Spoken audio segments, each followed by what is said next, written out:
Hey folks, welcome to the 19th episode of the Dialog Project with Herid Hedia, Akash Janarkar, and Aditya Bhatia. Today we have with us Aranav Kacker, who's just completing his Masters in Management from HEC Paris. He'll be starting his job as an investment banking analyst at the Toronto Dominion Bank in London and previously done his Bachelor's in Mechanical Engineering from BITS Pilani. So welcome Aranav. It's a pleasure having you with us here today. Thanks, Aditya. Great to be here as well. Thank you so much for inviting me. Hey Thank man, you so much, how are you? Glad to have you here I'm today. good. Thank you. How are you guys doing? We are great Awesome. too. We are great too. Great. So to begin with our discussion, let's understand your profile which you had while applying to HEC for an MIM in terms of three aspects: your internships and volunteering activities and extracurricular activities, if any. All right. So as Aditya already mentioned, I did my Bachelor's in Mechanical Engineering from BITS, and that was from 2013 to 17. And then I was actually working for 2 years at Larsen & Toubro in Mumbai. And after that, I had applied in 2018 end. So regarding my profile, I had a decent GPA of around 8.5. And academically, it was all right. I published a research paper. And professionally, it was a little strong because I had 2 years of work experience. And this was in marketing and business development, which is somewhat related to a business school. And in terms of extracurriculars, I was a part of a couple of departments and music club, and there's a department called PCR Apogee. So all that was during my undergrad. But because I had already worked for 2 years, I think my professional experience had some weight. Correct. Got it. Understood. And now moving on to the test score part of the application, which tests are accepted at HEC? Which ones did you give? And also, do they have any preference for either GRE or GMAT? So at Rochester, they accept both GRE and GMAT. I had taken the GMAT. In terms of the preference, explicitly, they don't say that they prefer GMAT or GRE. But being a business school, most people have taken GMAT, and it's better benchmarked. So regarding my test score, I got 710 out of 800. And for Rochester, the median is around 700 or 710. And it depends, like for the admission, it depends on your school. So if you're coming from a decent school, they really look at your undergrad university, fortunately or unfortunately. So if you're coming from there, then the test score is just like a cutoff. And another thing which helps from the test score is the scholarship that you get. So if you get a very high test score, like 750, 760, you'll get a much higher scholarship. Okay. And also regarding the English requirements in Europe, at least in continental Europe, they don't require any English tests. So as long as your undergrad degree is in English, which would be the case for most of the students from India, they are okay with it. Okay, understood. And so one of the concerning doubts which students have is regarding if the candidate joined any admissions consultant for their applications or any coaching classes or any test prep services for their GRE or GMAT. So what was your personal preference regarding this? So for me personally, it's a little different because I'd already taken GRE in 2016. So I was kind of familiar, and coming from an engineering school, I was quite comfortable, but not everyone might have that level. So if you think that you need, like, I think that the best way for GMAT is take one of the free online tests, gauge where you are. So if you're coming around 700 or something like that, I think it will be all right. But if your score is lower, then you might need some help. So for me personally, I didn't take any of the test preparations. In terms of the applications, a friend of mine who was a classmate from BITS, he was studying at Rochester. So he helped me do write the essays and proofread them and everything. But I also know that a lot of people take the consulting services, and it's debatable. Like, it might help because it depends upon where you're coming from. If you're a student, if you have a lot of time, then you can give it. But if you're working and you have a full-time job and GMAT and you interview everything, so maybe a consulting service will just help you save some time. So it all depends upon the situation, but a lot of people do that. Okay, understood. So what were the stages involved in your application process to HEC? So the first is you take the tests, either GMAT or GRE, whatever you're more comfortable with. Then there's the application. So I took the SAI, that is the Join a School in France application. So in that, there's one central application in which they apply to 5 schools. So you don't have to fill 5 independent applications, you just fill one, and that goes to all the schools. So that is really interesting because it also saves some money for you. It's 100 euros, I think, from when I applied. Whereas if you do all the 5 of them independently, it will be much more expensive. So that was the process. And then in that, you have the essays, you have to submit LORs, and you have to write, like, I had 3 essays in that, and then the CV and all of that. And then you submit, and then they'll do the shortlisting. And then there was the first round interview. So I had applied in the second round, So the deadline was around 29 December or the first week of January. And I had my interview on 1st February. So there was one interview with two interviewers, and that was for all the 5 schools. And after that, I got my result on 21st February, if I remember correctly. And they'll Okay. give you the dates, as in they'll say that, okay, the first round shortlist would be on this date, and the final shortlist would be on this date. So you can have a Okay. lot of visibility. It's not like how it is in the US where they just Right. give it one random day. Give it randomly. Right. So the entire process is very transparent to the. Yeah. And they're Mhm. very helpful as well. I remember like for one of my LORs, I had missed the deadline because my referee was a VP, so he was having some technical issues. So I told Shashay that, yeah, this is the problem. They said, don't worry, email it to us. So that way they are very flexible. They are very, like if you communicate with them, they're very understanding. Okay. That's great. That's great. So you mentioned having an interview after the shortlist, right? Uh, so would you please mention any interview tips you might have had for the viewers and also your interview experience in a bit of depth? Okay, so my interview experience, I'll start with that and then I'll give some tips. Sure. So there were two people. One was an HEC alumni and the other was an alum from Schema, which is another of the business schools in the 5. And it was very standard. Like they'll ask you first, tell me about yourself. Why do you want to come to France? Why do you want to do this master? What are your career goals? Short term, long term? What have you done before? Your extracurriculars, all of that. And in my case, the guy was really grilling me down. So he asked me very pointed questions that, okay, like, how are you funding your scholarship? How are you funding your education, basically? And after graduating, where will you get a job? How will you pay it off? And all of those things. And he went into in-depth about my background also because I was working in the defense sector. So he was asking me about the competitors, about the market dynamics and all of that. So it was fairly straightforward. Like some parts, you know what to expect. Like tell me about yourself, why the school, why France, all that you can prepare. But then also it comes down to the person. So you need to have your CV really strong in your mind. So that is that. And regarding tips for people, one is like prepare it very well. Like tell me about yourself, your introduction, 1.5 minutes, it should be perfect. Like even if you're sleeping in the night and someone asks you, it should fluently roll off because it will not only help you at that point, but also when you're applying for internships and everything, that has to be perfect. So that is the first thing that you need to work on your CV. Second is why me and why you. So a company or the interviewer in this case will always ask why me, like why do you want to join our HSL? So that should be perfect bullet points. It should be in your head. And why you, like what is it that is special for you that helps you add value? So for that, you have to make your own concoction that, okay, you're very good academically, you're very good in this, you're very good in that. And because of these things, you'll be the perfect candidate. And at the end, they are looking for the best people and you are looking for the best schools. So you have to showcase that, okay, I'll be joining the school and I'll be a value addition. Coming a step back from your interview and to your LORs and SOPs, could you share some tips for those as well for our viewers?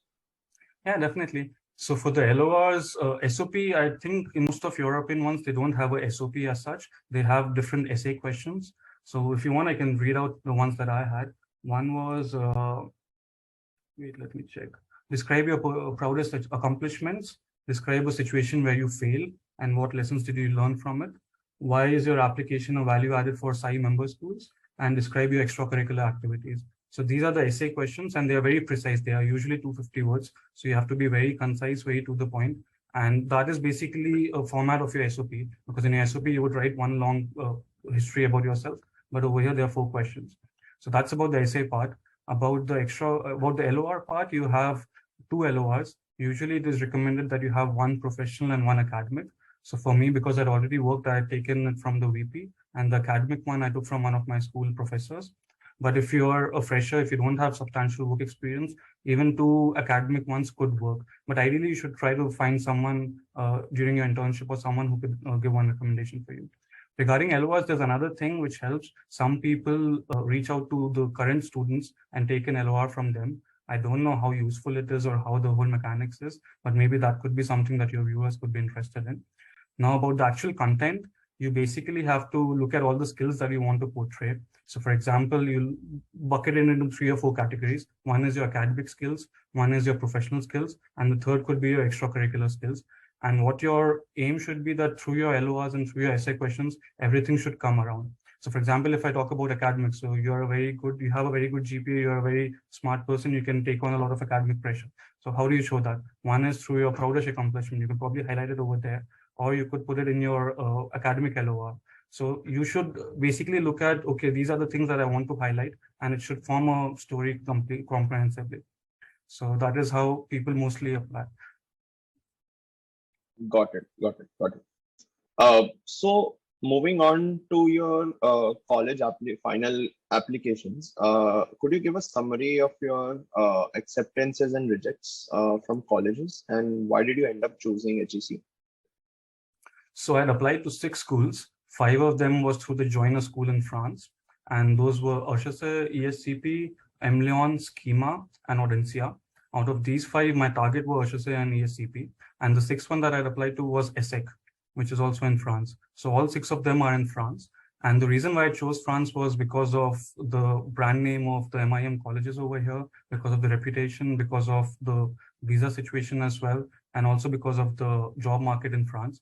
So basically, these are some things that whenever you are looking at the target schools, you have to look at the rank of the school, the country that you're going in, and the visa situation. So that time for UK, there was some issue with Brexit, and also it was not very sure. So that's why I chose France. And why these 6? Because HEC is number 1, ESCP is number 2, and ESCP is number 3 for MIM in France at least. So the SAI took care of the 5 schools. So that was the rationale. In terms of my admits, I got admission from all of them, and there were different levels of scholarship. So I think ESCP was paying me 50% scholarship. At HEC, it was 4,000 euros, and ESSEC was not giving me anything. But I chose HEC because of the brand name and the reputation. So what I know is that when you're applying, a lot of students look at the ROI, they see that, okay, this is the cost of my tuition for 2 years, and this is how much the median salary would be. But what I would say is don't only look at that, look in the long run, because there are many things which you would get from a school which would not be tangible in the short term. For example, number 1 is your network. Number 2 is the brand and the people, basically the people whom you reach out to. So if I talk about my personal experience, 70 or 80% of my classmates, they are in London in finance. So once I'll be working, these networks will be very useful 10, 15, 20 years down the line as well. So there are a lot of things which you can't put into a number when you are applying. So look at it in a more holistic sense, and also look at it in the long term, because if you won't just be working for 5 years, your career will be at least for 20, 30 years once you graduate. So these are some things that you have to look at. Moving on to your specific degree, what is the duration of your degree from the minimum to the maximum number of months people can complete it in? And how flexible is it in terms of opting for course modules outside of your major? So at HEC, there are 2 main kinds of degrees. One is an MIM, which is called Masters in Management, and the second one is a specialized Masters. So the MIM, it's a 2-year academic course. So in the first year, you study all the business subjects. So for someone like me who has done engineering before, this was ideal because I could study everything and see what I like. Then the second year, you have to do a specialization. So there are multiple options. You can see that on the website, but you have finance, you have strategy, you have SEMS, in which you have exchange gap years, and you also have digital and marketing. So these are some of the ones that I know. And the 1-year specialization, which is there, in that you don't do the MIM M1, you just do the second year. So the like for example, someone like me, I did M1 and the specialization, which was finance in M2. There's a lot of students who do just the specialization, which is 1 year. So for me, the minimum is 2 years because you have to do M1 and you have to do M2. And you can also extend it up to 3 years. So you do M1, you take a professional gap year, you do internships, 2 6-month internships is the standard in France, and then you do M2. People also do it in 4 years, where you can take 2 gap years. So 1 professional and 1 personal, or maybe you want to do a lot of internships and you take 2 professional gap years, but it's flexible. But the minimum is 2. The maximum usually is 3, but you can also extend it up to 4. Next, we come to a very important question for students after they complete their degree, which is that what is the education and the work visa policy in Paris for non-European international students? So in France, fortunately, it's pretty welcoming for immigrants. And for us, like I have a student visa. So on a student visa, even as a student, you can do full-time work. So like internships you can do. So for example, the 2 internships that I did, it was 35 hours a week and I was paying an intern salary, which is enough to sustain yourself in a city like Paris. And after you graduate, like right now, my visa is valid till January. And after that, I get a job seeker visa or something like that, in which I can stay in France for 1 more year. And I can basically apply for jobs. And if I get a full-time, then it converts, the student visa gets converted into a full-time visa. And from the visa situation, there's no problem at all in France. For a full time, you don't have to like, they won't even ask you that, okay, what's your nationality and all of that.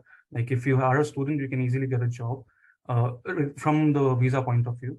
Even for other continental European countries like Germany, Netherlands, the Scandinavian countries, for all of that also with the student visa, if you're getting a job, you can easily get a full-time work visa as well. And even on the student visa from France, I can work as an intern for 3 months, I think, in Germany. So that is also something that a lot of people do. They can do internships in Germany or other countries. The only thing is UK. So because the UK is not a part of EU, you need a separate visa for that. And there it's a bit of an issue. Like there'll be a lot of jobs which will not take non-British nationals or people who require a visa. So that's the only gray area, which is like a disadvantage if you're doing a master's from France. Understood. And if I may, I'll also add on to that. In France, after 5 years, you get a passport. So a lot of people, they do the MIM for 3 years. Then after 1 year, they work and they can apply from their 4th year and they'll get the passport from the 5th year. So that's good from a long-term point of view if you want to work in Europe, because once you have a passport, you don't have to worry about the visa or any of that situation. So from a professional point of view, a lot of people, they just be here for 3 years, do their MIM, then do a job for 2 years and they have the passport. And after that, you can go wherever you want. Understood.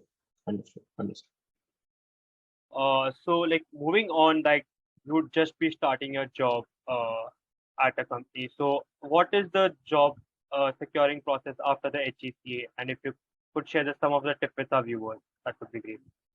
All right, definitely. So this is really interesting because when you come, you have to basically be sure about what you want to do. So if I talk about the broad buckets that students with our kind of background, that is Indian engineering, MIM, mostly they either go into finance or strategy consulting, or some people go into marketing or something else, but it's not that common. Another thing which people go into is the corporations. So big corporations, any kind of administrative or managerial role. So that you need to decide and you need to start building your career. So what happens in France is that to get your internship, they really look at your background. So in India, your professional experience doesn't matter. Like for example, if you're applying for a full-time job, you can just go in the placement and they'll look at what you have done and they'll hire you. But over here, for example, if you look at investment banking, they want you to have a prior finance experience. Now, prior finance experience, you can either do it in a startup or a corporation, and they always want a story that, okay, you're applying for finance. Why? Like, what have you done in your past which shows that you're a good fit for this financial role? And regarding the placement, it's very different from how it happens in India. So in India, in most of your business schools, you would have a placement day or something like that, placement week, in which companies would come to you and they hire. Over here, it's not at all like that. You have to really put yourself out there. And the hit rate is very low. It would usually be 1 or 2% for students like us who don't have the language skills. So you have to apply, and you will get rejected a lot, but in the end, everyone gets something. And yeah, that is more or less about it. Regarding the career center, they'll really help you. So they'll help you in providing the opportunity. So we have a job board. So there all the postings come. When you have to prepare for the interviews, they'll help you do that as well. They'll help build your CV. They'll help provide you resources and all of that. And for finance, HEC is really good because I'm working with them as well, and they really help you. And the other resource that you have is your classmates. So if someone has had an interview from a bank, you could talk to them and see how it went. And basically the whole batch acts together because the placements, they are quite difficult to get. But this was briefly my story, and I can double click on any of the points if you want as well. Sure thing. Yeah, you explained it very in a detailed manner. So like coming to the end of our discussion, Arnav, so initially you had mentioned some of the scholarships that are available at different schools. So are you aware of, could you explain in more detail about the scholarships that are there at different universities? Yeah. So one is the university scholarship that you could get. So for example, at HEC, I got the HEC Foundation Scholarship. You have it at ESCP and ESSEC as well. The second is Eiffel Scholarship. This I'm talking about France predominantly. So Eiffel is the juiciest one because you get around 1,200 euros per month for the entire duration of your studies, and it comes from the government. So for that, you have to apply in the first round because the application for this scholarship goes from your university. So for example, if I got into HEC at the first round, then HEC would submit the application on my behalf. So, and the timeline for submission is February. So you have to be a student by then.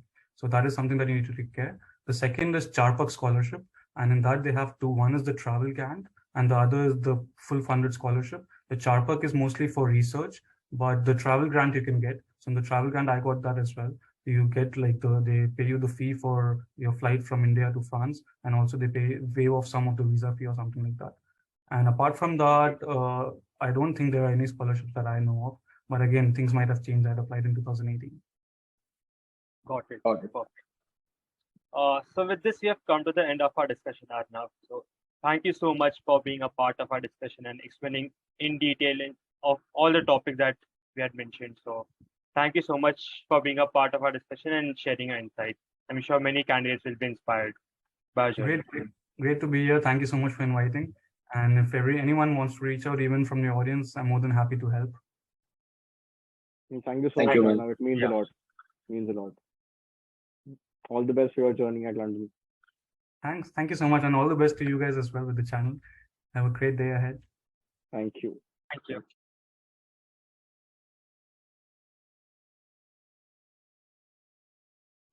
Hey folks, thank you for watching our video.